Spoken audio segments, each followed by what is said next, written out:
हरे हरे राम हरे Ram Hare Krishna, Hare Krishna, Dandavat Pranam, Bhantama Prabhu, Hare Krishna, dear devotees, Jai Shri Prabhupada.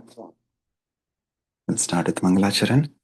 Om Jnanatimirandasya Jnananjana Shalakaya Chakshurunmilitam Yena Tasmai Shri Guruve Namaha Namaham Vishnupadaya Krishna Presthaya Bhutale Srimate Bhaktivedanta Swaminiti Namine Namaste Saraswati Deve Gauravani Pracharine Nirvishesha Shunyavadi Paschatadeshatarine जय श्री कृष्ण चैतन्य प्रभु नित्यानंद श्री अद्वैता गदाधर श्रीवासादि गौर भक्तवृंद हरे Krishna Krishna Krishna Hare Hare Hare Ram Ram Ram Hare Hare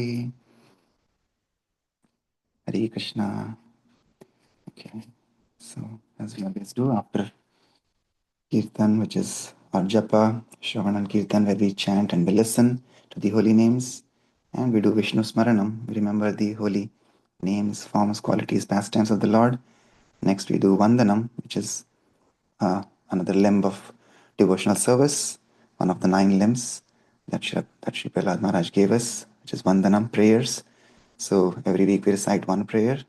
So this week I posted the link in the chat. We will recite this wonderful prayer called Sri Damodar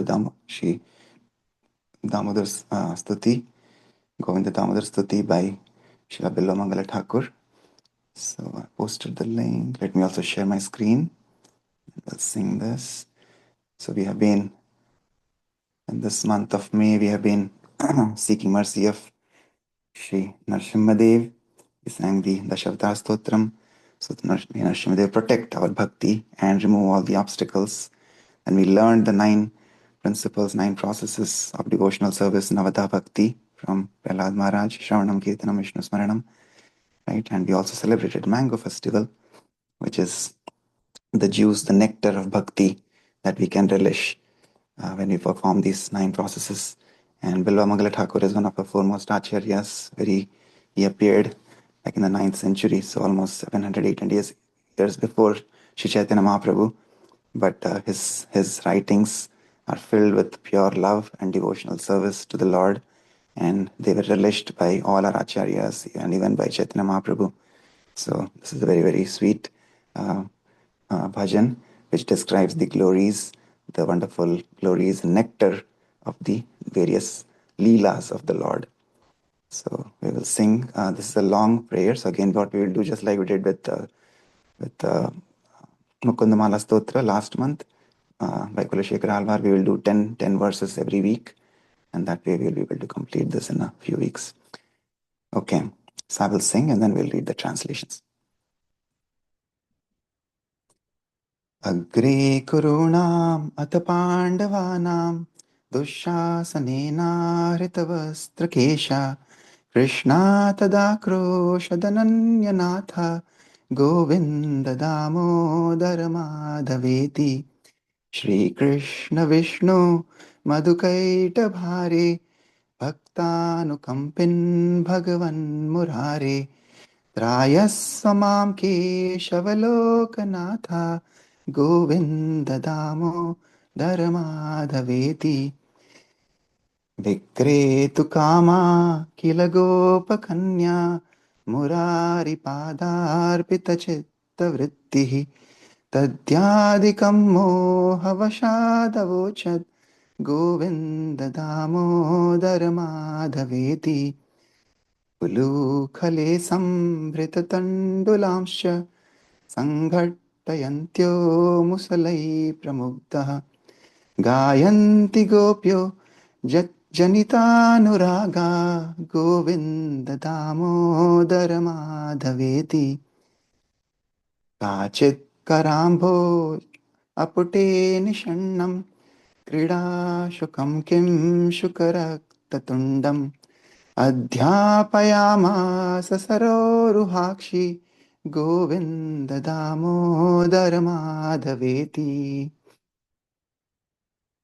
गृहे गृहे गोपवधूसमूहः प्रतीक्षणं पिञ्जरसारिकानां स्खलद्गिरं वाचयितुं प्रवृत्तो गोविन्द दामोदरमाधवेति पर्यङ्किकाभाजमलं कुमारं प्रस्वापयन्त्योऽखिलगोपकन्यः जगूप्रबन्धं स्वरतालबन्धं गोविन्ददामोदरमाधवेति रामानुजं वेक्षणकेलिलो रामानुजं वेक्षणकेलिलोलं गोपीगृहीत्वा नवनीतगोलम् आबालकं बालकमाजु आवा गोविन्ददामोदरमाधवेति विचित्रवर्णा भरणाभिरामे भीदेहि वक्त्राम्बुजराजहंसे सदा मदीये रसनेग्ररङ्गे गोविन्ददामोदरमाधवेति अङ्कादिरूढं शिशुगोपगूढं स्तनं धयन्तं कमलैककान्तं सम्बोधयामास मुडा यशोदा गोविन्ददामोदरमाधवेति गोविन्ददामोदरमाधवेति गोविन्ददामोदरमाधवेति श्री गोविंद दामोदर स्तुति की जय। श्री बिल्व मंगल ठाकुर की जय। जगत गुरु श्री प्रभुपाद की जय। Okay, we will read the translations for the first 10 verses. Anybody would like to read the translations? Verses 1 to 10. I would like to read, Prabhuji. Yes, Hare Krishna, Shama Karuna Mataji. Hare Krishna. Translation. Before the assembled Kurus and Pandavas, when Dusashana caught her hair and clothing, Krishna Draupadi, having no other lord, cried out, "O Govinda, Damodara, Madhava, O Lord Krishna, Vishnu, enemy of the Madhu and Kaitaba demons, O Supreme Personality of Godhead, enemy of Mura, merciful upon the devotees, O Keshava, Lord of the world, Govinda, Damodara, Madhava, please deliver me. Though desiring to sell milk, dahi, butter, etc., the mind of young Gopi was so absorbed in the lotus feet of Krishna that instead of calling out milk for sale, she bewilderedly said, Govinda, Damodara, and Madhava. Their grinding mortars full of grains, the gopis' minds are overcome as they thresh their peasants singing Govinda, Damodara, Madhava. A lotus-eyed girl instructed the red-beaked pet parrot that was seated in the cup of her lotus hand. She said, Govinda, Damodara, Madhava. In each and every house, a bibi. Prabhuji, 6, Prabhuji. In each and every house, a bevy of Gopa women is engaged in making the caged parrots constantly utter with broken words Govinda, Damodara, and Madhava. With the little boy lying in the swing, all of the gopis used to expertly sing compositions set to musical notes and rhythms. They went Govinda, Damodara, Madhava while putting him to rest.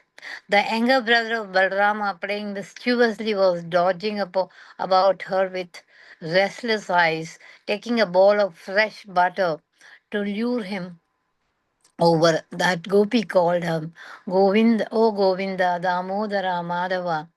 O my tongue, since my mouth has become like a lotus by dint of the presence there of these eloquent, ornamental, delightful syllables, oh, you are like the swan that plays there as your foremost pleasure. Always articulate the names Govinda, Damodara, and Madhava. The one and only Lord of Lakshmi in the form of little cowherd baby sat on Mother Yashoda's lap, drinking her breast milk, merged in bliss. She addressed him as Govinda, Damodara, and Madhava. Hare Krishna, Prabhuji. Dandavad pranams. Thank you so much, Shama Karuna Mataji. Yes, so this is wonderful pastimes of the Lord, the Leela, which is the sweet as nectar. Like I said, just as we were able to celebrate Mango Festival, the king of the fruits, and now we are reading the pastimes, wonderful pastimes, and this is the pastimes in the Vraj Leela and Mathura Leela and Dwarka Leela, so all the pastimes and Leelas which are like sweet as nectar. And actually, Bilomangal Thakur's name, initiated name, was also given as Leela Shuka. So, like we say, Shukadev Goswami, Shuka means the parrot. And I actually had a couple of references of the parrots, the gopis teaching the parrots. And just like how Shukadev Goswami, when as a parrot, he touched the Vedas, then came out Shrimad Bhagavatam, which is as ripe as a mango fruit, right? Sweet as a mango fruit. Similarly, Bilvamangal Thakur's name is also Leela Shuka. So his rendition, his descriptions of the Leelas of the Lord are so sweet that even Chaitanya Mahaprabhu and all our acharyas, including Srila Prabhupada and all our foremost acharyas, have relished his compositions. So maybe develop that taste, one drop of faith that we can get from Srila Bilvamangal Thakur as Leela Shuka, and hopefully as we go along in the next weeks, we'll be able to relish these pastimes more and more. Okay, Hare Krishna. So with that, we will continue with our reading of Srila Prabhupada Leelamrit. We are transitioning from chapter 19 into chapter 20. So chapter 19 was planting the seed. We saw last week how Srila Prabhupada finally planted the seed of bhakti by giving initiation to, I think it was 11 initiates. And after that, immediately after that, a couple of days, that was first set of devotees who got initiated in the Western world. And then in a couple of days, there was a first couple who got married in a Vedic ceremony. So Srila Prabhupada was planting the seed of bhakti single-handedly. He was just like our acharyas say, the bhakti lata bij, it grows. It's planted only by the mercy of Guru, and Prabhupada coming as the Jagat Guru. He came and he planted the seed, and then he also showed to those initiates how to continue to protect that Bhakti Lata Bij by following the regulative principles. So these two couples, he told them that there is love in Krishna consciousness, but you should enter into a grihastha ashram of life. So he got them married, a Vedic ceremony, and then he taught them the four regulative principles. He told them how to chant, how to dance, right? How to feast on Krishna Prasadam, which is all that we are doing 50, 60 years later after Prabhupada taught us even today. And we are relishing the nectar of bhakti, just like we did on Saturday with the 8-hour Kirtan Fest. And that bhakti's nectar is as sweet as mango. And we could see those Bhakti Lata Bij that were decorated on our center. And mangoes growing. So may the fruit of bhakti grow in our hearts by following the processes given by Srila Prabhupada. So we'll continue chapter 20, which is staying high forever. I'll start here. Okay. Stay high forever. But while this was going on, an old man, 1 year past his allotted 70, wandered into New York's East Village and set about to prove to the world that he knew where God could be found. In only 3 months, the man, Swami A.C. Bhaktivedanta, succeeded in convincing the world's toughest audience, bohemians, acid heads, potheads, and hippies, that he knew the way to God. Turn off, sing out, and fall in. This new brand of holy man, with all due deference to Dr. Leary, has come forth with a brand of consciousness expansion that is sweeter than acid, cheaper than pot, and non-bustable by fuzz. How is this all possible? Through Krishna, the Swami says. Quotes from the East Village, Other, October 1966. Prabhupada's health was good that summer and fall, or so it seemed. He worked long and hard, and except for 4 hours of rest at night, he was always active. He would speak intensely, he would speak intensively on and on, never tiring, and his voice was strong. His smiles were strong and charming, his singing voice loud and melodious. During Kirtan, he would thump Bengali mridanga rhythms on his bongo drum, sometimes for an hour. He ate heartily of rice, dal, chapatis, and vegetables with ghee. His face was full and his belly protuberant. Sometimes, in a light mood, he would drum with 2 fingers on his belly and say that the resonance affirmed his good health. His golden color had the radiance of youth and well being preserved by 70 years of healthy, non destructive habits. When he smiled, virility and vitality came on, so strong as to embarrass a faded, dissolute New Yorker. In many ways, he was not at all like an old man, and his new followers completely accepted his active youthfulness as a part of the wonder of Swamiji, just as they had come to accept the wonder of the chanting and the wonder of Krishna. Swamiji wasn't an ordinary man. He was spiritual. He could do anything. None of his followers dared advise him to slow down, nor did it ever really occur to them that he needed such protection. They were busy just trying to keep up with him. During the 2 months of During the 2 months at 26 Second Avenue, he had achieved what had formerly been only a dream. He now had a temple, a duly registered society, full freedom to preach, and a band of initiated disciples. When a godbrother had written asking him how he would manage a temple in New York, Prabhupada had said that he would need men from India, but that he might find an American or two who could help. That had been last winter. Now, Krishna had put him in a different situation. He had received no help from his godbrothers, no big donations from Indian business magnates, and no assistance from the Indian government. But he was finding success in a different way. These were happy days, he said. He had struggled alone for a year, but then Krishna sent me men and money. Yes, these were happy days for Prabhupada, but his happiness was not like the happiness of an old man's sunset years as he fades into the dim comforts of retirement. His was the happiness of youth, a time of blossoming, of new powers, a time when future hopes expand without limit. He was 71 years old, but in ambition, he was a courageous youth. He was like a young giant just beginning to grow. He was happy because his preaching was taking hold, just as Lord Chaitanya had been happy when he had traveled alone to South India, spreading the chanting of Hare Krishna. Prabhupada's happiness was that of a selfless servant of Krishna to whom Krishna was sending candidates for devotional life. He was happy to place the seed of devotion within their hearts and to train them in chanting Hare Krishna, hearing about Krishna, and working to spread Krishna consciousness. Prabhupada continued to accelerate. After the first initiations and the first marriage, he was eager for the next step. He was pleased by what he had, but he wanted to do more. It was the greed of the Vaishnava, not a greed to have sense gratification, but to take more and more for Krishna. He would go in like a needle and come out like a plow. That is to say, from a small, seemingly insignificant beginning, he would expand his movement to tremendous proportions. At least, that was his desire. He was not content with his newfound success and security at 26 Second Avenue, but was yearning to increase ISKCON as far as possible. This had always been his vision, and he had written it into the ISKCON Charter to achieve real unity and peace in the world, within the members and humanity at large. Swamiji gathered his group together. He knew that once they tried it, they would love it, but it would only happen if he personally went with them. Washington Square Park was only half a mile away, maybe a little more. Ravindra Swarupa. He never made a secret of what he was doing. He used to say, I want everybody to know what we are doing. Then one day, D-Day came. He said, we are going to chant in Washington Square Park. Everybody was scared.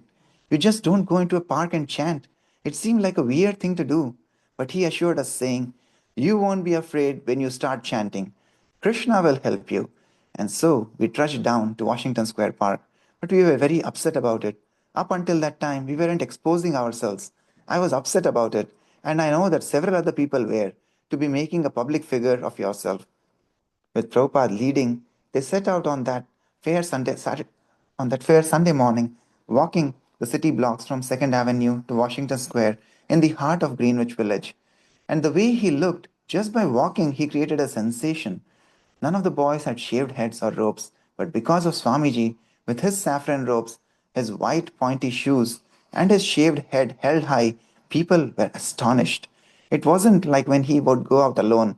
That brought nothing more than an occasional second glance. But today, with a group of young men hurrying to keep up with him as he headed through the city streets, obviously about to do something, he caused a stir. Tough guys and kids called out names, and others laughed and made sounds. A year ago in Butler, the Agarwals had been sure that Prabhupada had not come to America for followers. He didn't want to make any waves, Sally had thought. But now he was making waves, walking through the New York City streets, headed for the first public chanting in America, followed by his first disciples. In the park, there were hundreds of people milling about, stylish, decadent Greenwich villagers, visitors from other boroughs, tourists from other states and other lands, an amalgam of facets, nationalities, an amalgam of faces, nationalities, ages, and interests. As usual, someone was playing his guitar by the fountain. Boys and girls were sitting together and kissing. Some were throwing frisbees. Some were playing drums or flutes or other instruments. And some were walking their dogs, talking, watching everything, wandering around.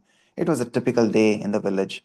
Prabhupada went to a patch of lawn where, despite a small sign that read, "Keep off the grass," many people were lounging. He sat down, and one by one his followers sat beside him. He took out his brass hand cymbals and sang the Maha Mantra, and his disciples responded, awkwardly at first, then stronger. It wasn't as bad as they had thought it would be. Jagannatha. It was a marvelous thing, a marvelous experience that Swamiji brought upon me because it opened me up a great deal and I overcame a certain shyness the first time to chant out in the middle of everything. A curious crowd gathered to watch, though no one joined in. Within a few minutes, two policemen moved in through the crowd. "Who's in charge here?" an officer asked roughly. The boys looked toward Prabhupada. "Didn't you see the sign?" an officer asked. Swamiji furrowed his brow and turned his eyes toward the sign. He got up and walked to the uncomfortably warm pavement and sat down again, and his followers straggled after to sit around him. Prabhupada continued the chanting for half an hour, and the crowd stood listening. A guru in America had never gone onto the streets before and sung the names of God. After Kirtan, he asked for a copy of the Srimad Bhagavatam and had Hayagriva read out aloud from the preface. With clear articulation, Hayagriva read, "Disparity in the human society is due to the basic principle of a godless civilization. There is God, the Almighty One, from whom everything emanates, by whom everything is maintained, and in whom everything is merged to rest." The crowd was still. Afterward, the Swami and his followers walked back to the storefront, feeling elated and victorious. They had broken the American silence. Allen Ginsberg lived nearby on the East 10th Street. One day, he received a peculiar invitation in the mail. Practice the transcendental sound vibration. Hare Krishna, Krishna Krishna, Hare Hare, Hare Rama, Rama Rama, Hare Hare. This chanting will cleanse the dust from the mirror of the mind. International Society for Krishna Consciousness. Meetings at 7 a.m. daily, Mondays, Wednesdays, and Fridays at 7 p.m. You are cordially invited to come and bring your friends. Swamiji had asked the boys to distribute it around the neighborhood. One evening, soon after he received the invitation, Allen Ginsberg and his roommate Peter Orlovsky arrived at the storefront in a Volkswagen minibus. Allen had been captivated by the Hare Krishna mantra several years before when he had first encountered it at the Kumbh Mela festival in Allahabad, India, and he had been chanting it often ever since. The devotees were impressed to see the world famous author of Howl and leading figure of how the Beat generation enter their humble storefront. His advocacy of free sex, marijuana, and LSD, his claims of drug induced visions of spirituality in everyday sights, his political ideas, his exploration of insanity, revolt, and nakedness, and his attempts to create a harmony of like minded souls all were influential on the minds of American young people, especially those living on the Lower East Side. Although by middle class standards he was scandalous and disheveled, he was in his own right a figure of worldly repute, more so than anyone who had ever come to the storefront before. Allen Ginsberg. Bhaktivedanta seemed to have no friends in America, but was alone, totally alone, and gone, somewhat like a lone hippie, to the nearest refuge, the place where it was cheap enough to rent. There were a few people sitting cross legged on the floor. I think most of them were Lower East Side hippies who had just wandered in off the street with beards and a curiosity and inquisitiveness and a respect for spiritual presentation of some kind. Some of them were sitting there with glazed eyes, but most of them were just like gentlefolk, bearded, hip, and curious. They were refugees from the middle class in the Lower East Side, looking exactly like the street sadhus in India. It was very similar that phase in American underground history. And I liked immediately the idea that Swami Bhaktivedanta had chosen the Lower East Side of New York for his practice. He had gone to the lower depths. He had gone to a spot more like the side streets of Calcutta than any other place. Alan and Peter had come for Kirtan, but it was quite some time. But it wasn't quite time. Prabhupada hadn't come down. They presented a new harmonium to the devotees. It's for the Kirtans, said Alan. A little donation. Alan stood at the entrance to the storefront, talking with Hayagriva, telling him how he had been chanting Hare Krishna around the world at peace marches, poetry readings, a procession in Prague, a writers' union in Moscow. Secular Kirtana, said Alan, but Hare Krishna nonetheless. Then Prabhupada entered.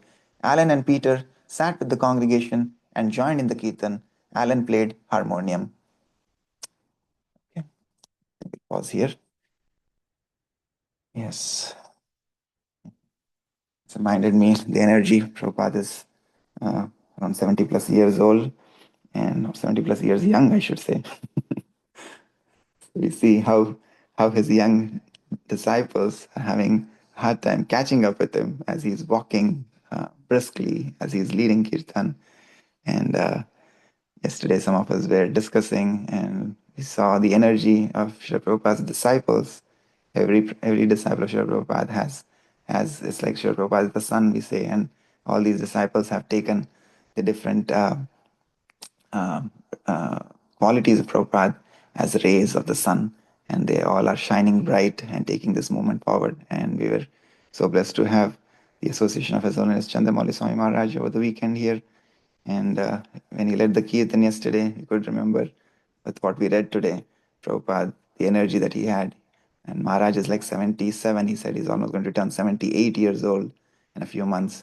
And his energy was unmatchable. We could not, even people in their 20s couldn't keep up with him.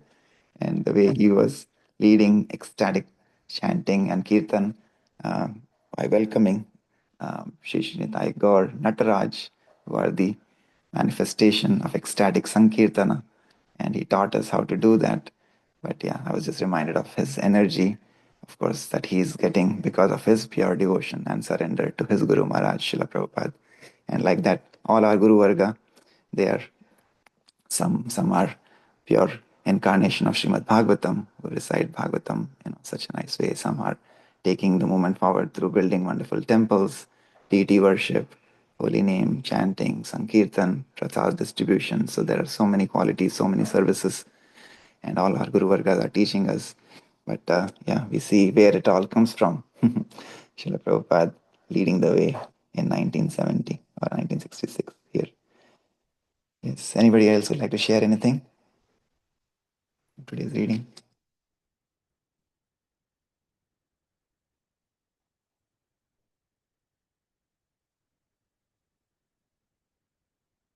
Anything else that you liked? Anything that struck a chord in your heart from our festival yesterday or from our reading today?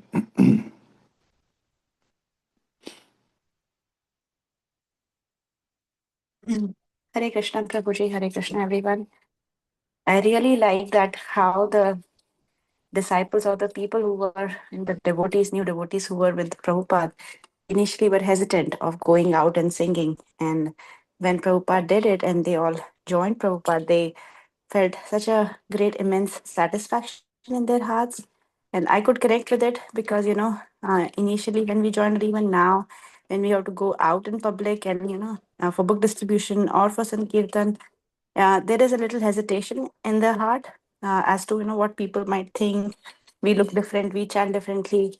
But I think, doing it, once you do it, it gives you immense happiness.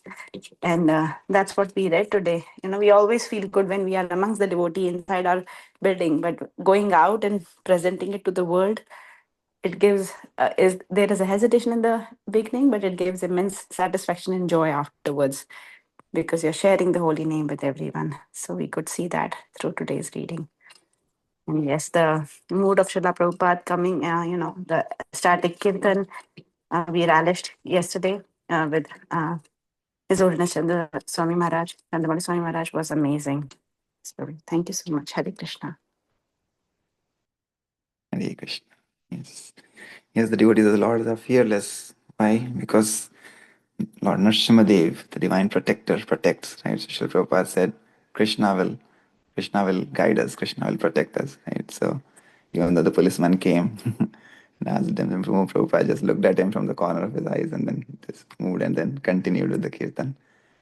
So yes, so the Lord is the divine protector, and he makes his devotees fearless, just like Prahlad Maharaj was, even though he was in the midst of all the trials and tribulations given by his father himself, his family. Still, he was fearless. So, like that, Prabhupada is teaching us by his own example.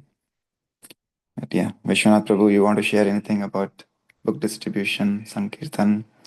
You've been doing wonderful service.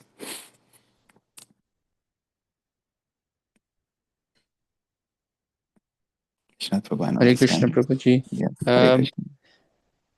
I don't know. I mean, You relate I to. enjoy book distribution. It teaches humility. That's the one thing that I learned from this.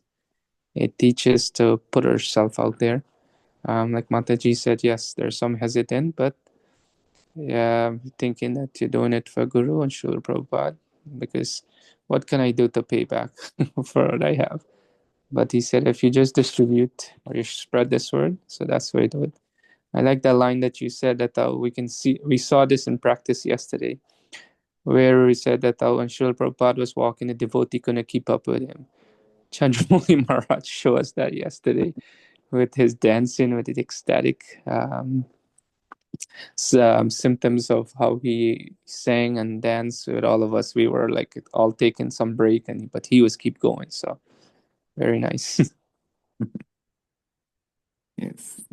Thank you, Vishwanath Prabhu. Okay. Anybody else would like to add anything? Okay, if not, then we'll conclude here for today. Thank you for your kind association all through the weekend, in body, in mind, in spirit. For those who couldn't be here, but again, we thank the devotees from all the congregations in Midwest and from across US who came. And again, like Prabhupada says, your love for me will be shown by how you cooperate with each other. And if we just do it alone, there is no fun. But when we have come together holding hands and taking this movement forward for the pleasure of Shri Prabhupada and for the pleasure of our Guru Parampara, I'm sure there will be mercy that will continue to flow. And may we all be blessed. So thank you for your association. We'll end with Vaishnava Pranam prayers. Vanchakalpatarubhyascha kripa sindhubhya eva cha patitanam pavanebhyo Vaishnavebhyo namo namaha. अनंत कोटि वैष्णव वृंद की जय, जगत गुरु शिला प्रभुपाद की जय, शिला प्रभुपाद लीलामृत की जय, निताई गौर प्रेमानंदे, हरि हरि बोल, हरे Krishna. Hare Krishna Prabhuji, thank you. Dandavat. Hare Krishna.